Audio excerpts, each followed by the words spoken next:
ಹೊಳೆನರಸೀಪುರ ತಾಲೂಕಿನ ತಟ್ಟೆಕೆರೆ ಬಾರೆಯಲ್ಲಿರುವ ಆದರ್ಶ ವಿದ್ಯಾಲಯ ಆವರಣದಲ್ಲಿ ಭಾರತ ಸರ್ಕಾರದ ಪರಿಸರ, ಅರಣ್ಯ ಮತ್ತು ಹವಾಮಾನ ವೈಪರೀತ್ಯ ಇಲಾಖೆ ಸಹಯೋಗದಲ್ಲಿ ಏಕ್ ಪೇಡ್ ಮಾ ಕೆ ನಾಮ್ ಎಂಬ ಘೋಷವಾಕ್ಯ ಸಂಕಲ್ಪದೊಂದಿಗೆ ದೇಶದಲ್ಲಿ 140 ಕೋಟಿ ಸಸಿಗಳನ್ನು ನೆಡುವ ಯೋಜನೆಗೆ ಚಾಲನೆ ನೀಡಲಾಯಿತು.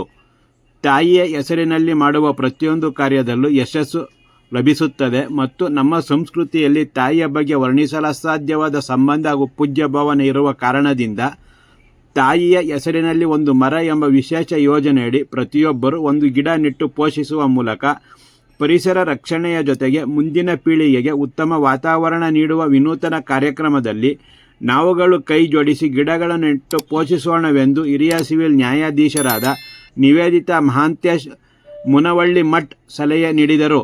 ದೇಶದಲ್ಲಿ 140 ಕೋಟಿ ಸಸಿಗಳನ್ನು ನೆಡುವ ಯೋಜನೆಗೆ ಸಸಿ ನೆಡುವ ಮೂಲಕ ಚಾಲನೆ ನೀಡಿ ಮಾತನಾಡಿದರು. ಕರ್ನಾಟಕ ರಾಜ್ಯ ಕಾನೂನು ಸೇವೆಗಳ ನಿರ್ದೇಶನದನ್ವಯ ವಕೀಲರ ಸಂಘ ಹಾಗೂ ತಾಲೂಕು ವ್ಯಾಪ್ತಿಯಲ್ಲಿನ ಸಂಬಂಧಿಸಿದ ಇಲಾಖೆಗಳ ಸಹಯೋಗದಲ್ಲಿ ಉತ್ತಮ ಹಾಗೂ ಅಗತ್ಯವಾದ ಈ ಯೋಜನೆಯನ್ನು ಜಾರಿಗೊಳಿಸಲಾಗುತ್ತದೆ.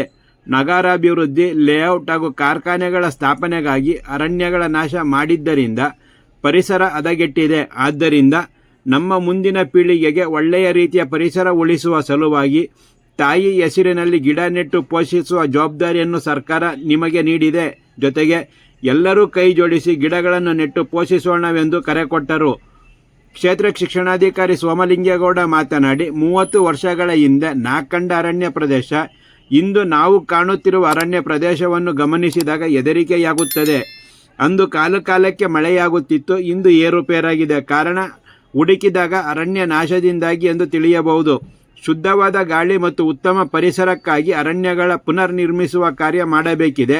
ಈ ನಿಟ್ಟಿನಲ್ಲಿ ಭಾರತ ಸರ್ಕಾರ ಕೈಗೊಂಡಿರುವ ತಾಯಿ ಹೆಸರಿನಲ್ಲಿ ಒಂದು ಮರ ಎಂಬ ಯೋಜನೆಯು ಅತ್ಯಂತ ಮಹತ್ವದ್ದಾಗಿದ್ದು ಯಶಸ್ವಿಗೊಳಿಸಬೇಕಾದ್ದು ನಮ್ಮಗಳ ಜವಾಬ್ದಾರಿ ಹಾಗೂ ಕರ್ತವ್ಯವಾಗಿದೆ ಎಂದು ತಿಳಿಸಿದರು. ತಾಲೂಕು ಪತ್ರಕರ್ತರ ಸಂಘದ ಅಧ್ಯಕ್ಷರಾದ ಎಚ್ ವಿ ಸುರೇಶ್ ಕುಮಾರ್ ಮಾತನಾಡಿದರು. ಶಿಕ್ಷಕ ರಾಜೇಶ್ ಕಾರ್ಯಕ್ರಮ ನಿರೂಪಿಸಿದರು. ಆದರ್ಶ ವಿದ್ಯಾಲಯದ ಮುಖ್ಯ ಶಿಕ್ಷಕ ಮೋಹನ್ ಕುಮಾರ್, ಸಾಮಾಜಿಕ ಅರಣ್ಯ ವಲಯ ಅರಣ್ಯಾಧಿಕಾರಿ ಶ್ರುತಿ, ತಾಲೂಕು ವಕೀಲರ ಸಂಘದ ಕಾರ್ಯದರ್ಶಿ ಹುಲಿವಾಲ ಸತೀಶ್, ಉಪವಲಯ ಅರಣ್ಯಾಧಿಕಾರಿ ಪ್ರದೀಪ್ ಕುಮಾರ್, ಗಸ್ತು ಅರಣ್ಯಪಾಲಕ ವಿನಯ್, ಸಿಬ್ಬಂದಿಗಳಾದ ಮಂಜೇಗೌಡ, ಹೇಮಂತ್ ಹಾಗೂ ಇತರರು ಇದ್ದರು.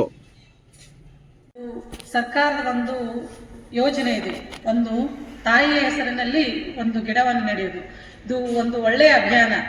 ತಾಯಿ ಹೆಸರಲ್ಲಿನೇ ಯಾಕೆ ಈ ಒಂದು ಅಭಿಯಾನವನ್ನ ಶುರು ಮಾಡಿದ್ದಾರೆ ಅಂತ ಹೇಳಿ ನಾವು ಒಂದ್ಸಲ ಯೋಚನೆ ಮಾಡೋದಾದ್ರೆ, ಎಲ್ಲರಿಗೂ ತಾಯಿ ಅಂದ ತಕ್ಷಣ ಒಂದು ಸೆಂಟಿಮೆಂಟ್ ಇದ್ದೇ ಇರುತ್ತೆ. ಎಲ್ರಿಗೂ, ಅದು ಚಿಕ್ಕ ಮಕ್ಕಳಿಂದ ಹಿಡಿದು ಎಲ್ಲ ವಯಸ್ಸಾದ್ರಿಗೂ ಅಷ್ಟೇ, ತಾಯಿ ಅಂದ ತಕ್ಷಣ ಎಲ್ಲರಿಗೂ ಒಂದು ಮನಸ್ಸಿನಲ್ಲಿ ಸೆಂಟಿಮೆಂಟ್ ಅಂತ ಇರುತ್ತೆ. ತಾಯಿ ಬಗ್ಗೆ ಪ್ರೀತಿ ಆಗಲಿ, ಕಾಳಜಿ ಆಗಲಿ ಎಷ್ಟಿರತ್ತಲ್ಲ, ಅದೇ ರೀತಿ ಒಂದು ನೀವು ಆ ತಾಯಿ ಹೆಸರಿನಲ್ಲಿ ಒಂದು ಗಿಡ ನೆಟ್ಟಿದ್ದೇ ಆದರೆ ಅಷ್ಟೇ ಪ್ರೀತಿಯಿಂದ ಅದನ್ನು ಬೆಳೆಸಿ, ಅದನ್ನು ಪೋಷಣೆ ಮಾಡಿ, ಅದನ್ನು ದೊಡ್ಡ ರೀತಿಯಲ್ಲಿ ಕಾಪಾಡಿಕೊಳ್ಳುವಂತಹ ಜವಾಬ್ದಾರಿ ನಿಮ್ಮ ಮೇಲೆ ಸರ್ಕಾರ ಇವತ್ತು ಈ ಚಿಕ್ಕ ವಯಸ್ಸಿನಲ್ಲಿಯೇ ನಿಮ್ಮ ಮೇಲೆ ಆವಂತಹ ಜವಾಬ್ದಾರಿಯನ್ನು ಒಂದು ಹೊರಿಸ್ತಾ ಇದೆ. ಯಾಕೆ ಅಂತಂದರೆ, ನಿಮಗೆಲ್ಲ ಗೊತ್ತು ಪರಿಸರ ಯಾವ ರೀತಿ ಹಾಳಾಗತ್ತೆ, ಅಥವಾ ಪರಿಸರವನ್ನು ನಾವು ಕಾಪಾಡಿಕೊಳ್ಬೇಕಾದ್ರೆ ಏನೆಲ್ಲ ಮಾಡಬೇಕು ಅನ್ನುವಂಥ ನಿಮಗೆ ಆ ಪರಿಸರದ ಜ್ಞಾನ ನಿಮಗೆಲ್ಲ ಇದೆ. ಅದರಲ್ಲಿ ಈ ಗಿಡ ನೆಡುವುದು ಸಹಿತ ಒಂದು ಪ್ರಮುಖವಾದಂಥದ್ದು. ಯಾಕೆಂದರೆ ಗಿಡದಿಂದ ನಮಗೆ ಸಾಕಷ್ಟು ಪ್ರಯೋಜನಗಳಿವೆ. ಅವುಗಳನ್ನು ನೀವೆಲ್ಲ ಸ್ಕೂಲಲ್ಲಿ ಕಲ್ತಿರ್ತೀರಿ, ಅಥವಾ ನೀವು ಬರುವಂಥ ಈಗ ಮಕ್ಕಳಿಗೆ ಮೊಬೈಲೆಲ್ಲ ಆಕ್ಸೆಸಿಬಿಲಿಟಿ ತುಂಬ ಚೆನ್ನಾಗಿದೆ, ಅದರಲ್ಲಿ ನೀವೆಲ್ಲ ನೋಡಿರ್ಬೋದು, ಯೂಟ್ಯೂಬಲ್ಲೆಲ್ಲ ಸರ್ಚ್ ಮಾಡಿ ನೋಡಿರ್ಬೋದು. ಅವಾಗ ಆ ಒಂದು ಗಿಡ ನೆಡುವುದರಿಂದ ನಮಗೆ ಎಷ್ಟು ಲಾಭ ಆಗತ್ತೆ ಅಂತ ಗೊತ್ತು. ಈಗಿನ ಒಂದು ದಿನಮಾನಗಳಲ್ಲಿ ನೋಡಬೇಕಾದಂತಹ ಸಂದರ್ಭ ಬಂದರೆ, ಎಷ್ಟೋ ಅರಣ್ಯಗಳನ್ನು ನಾಶ ಮಾಡಿ ಅಲ್ಲಿ ಲೇಔಟ್ಗಳನ್ನು ಮಾಡಿರ್ಬೋದು, ಫ್ಯಾಕ್ಟ್ರಿಗಳನ್ನು ಕಟ್ಟಿರ್ಬೋದು. ಅದರಿಂದ ಸಾಕಷ್ಟು ಒಂದು ಪರಿಸರ ಒಂದು ಹದಗೆಟ್ಟಂತಹ ಸಂದರ್ಭವನ್ನು ನಾವು ಕಾಣ್ತಾ ಇರ್ತೇವೆ. ಆದ್ದರಿಂದ ಅದನ್ನೇ ನಮ್ಮ ಮುಂದಿನ ಪೀಳಿಗೆಗೆ, ಅಂದರೆ ನಮಗೆ, ನಮ್ಮ ಮಕ್ಕಳಿಗೆ, ಅವ್ರ ಮಕ್ಕಳಿಗೆ ಎಲ್ಲರಿಗೂ ಸಹಿತ ಪರಿಸರ ಒಂದು ಒಳ್ಳೆ ರೀತಿಯಾದಂತಹ ಪರಿಸರ ಸಿಗಲಿ ಅನ್ನೋ ಉದ್ದೇಶದಿಂದ ಇವತ್ತು ಈ ಒಂದು ಅಭಿಯಾನವನ್ನು ಗಣ ಸರ್ಕಾರದವರು ಹಮ್ಮಿಕೊಂಡಿದ್ದಾರೆ. ಆ ಒಂದು ಕಾರ್ಯಕ್ರಮದಲ್ಲಿ ನಾವು ಸಹ ಭಾಗಿಯಾಗಿ ನಮ್ಮದು ಆದಂತಹ ಒಂದು ಕೊಡುಗೆಯನ್ನು ಕೊಡಬೇಕು. ಅದರಿಂದ ಎಲ್ಲರೂ ಸಹಿತ ಇವತ್ತೇನು ನಾವು ಚಾಲನೆ ಕೊಟ್ಟಿದ್ದೀವಿ, ಎಲ್ಲರೂ ಸಹಿತ ನಿಮ್ಮ ಮನೆಯಲ್ಲಿ ನಿಮ್ಮ ತಾಯಿ ಹೆಸರಿನಲ್ಲಿ ಒಂದು ಗಿಡ ನೆಟ್ಟಿದ್ದೇ ಆದರೆ ಅದು ಎಲ್ಲ ನಾವು ಅಲ್ಪ ಸೇವೆಯನ್ನು ಸಹ ನಾವು ಪರಿಸರಕ್ಕೆ ಕೊಟ್ಟಂಗಾಗ್ತದೆ. ಅದರಿಂದ ನಮ್ಮ ಪರಿಸರ ಜೊತೆಗೆ ನಮ್ಮ ಆರೋಗ್ಯ, ನಮಗೆ ಅವರಿಗೆ ಒಳ್ಳೆಯ ಒಂದು ವಾತಾವರಣವೂ ಸಹಿತ ನಿರ್ಮಾಣ ಆಗತ್ತೆ ಅಂತ ಹೇಳ್ತಾ ಇವತ್ತಿಗೆ ಈ ಒಂದು ಸಂದರ್ಭದಲ್ಲಿ ನಾನು ಸಹ ಇಲ್ಲಿ ಪಾಲ್ಗೊಂಡು ನಿಮ್ಮೊಂದಿಗೆ ಈ ಕಾರ್ಯಕ್ರಮದಲ್ಲಿ ಭಾಗಿಯಾಗಿ ಈ ಗಿಡ ನೆಡುವುದರಲ್ಲಿ ನನಗೂ ಸಹಿತ ಒಂದು ಅವಕಾಶ ಕೊಟ್ಟಿದ್ದಕ್ಕೆ ಈ ಒಂದು ಕಾಲೇಜಿನ ಪ್ರಿನ್ಸಿಪಾಲ್ರಿಗೆ ಹಾಗೂ ಸಿಬ್ಬಂದಿ ವರ್ಗದವರಿಗೆ ಹಾಗೂ ಬೇಯವರಿಗೆ ಮತ್ತು ಅರಣ್ಯ ಇಲಾಖೆದವರಿಗೆ ಎಲ್ಲರಿಗೂ ಸಹ ವಂದಿಸ್ತಾ ನನ್ನ ಮಾತನ್ನು